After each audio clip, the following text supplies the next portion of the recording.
Yung amoy niya pang linis nung tiles. For Everyone, real. this is my skin situation right now. And we are gonna be using this new product of Cetaphil, which is the Gentle Exfoliating Salicylic Cleanser. It's with salicylic acid, mandelic acid, and PHA. You can actually use this on a daily basis, so let's give it a try. So first step is you have to wash your face before putting the Cetaphil Salicylic. By the 2 way, pumps it's are foaming, so bumubula siya unlike yung daily cleanser nila na gentle na hindi masyadong May mabula. certain smell lang siya, guys.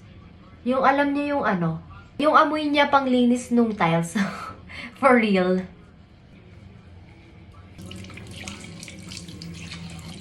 So, ayun, very Cetaphil kasi nagiiwan siya ng moisture talaga. Alam niyo yung feeling na yun, yung nagiiwan ng moisture. Hindi siya drying yung feeling. So, after washing, gumagamit ako ng tissue. Hindi na ako gumagamit ng tuwalya ever since.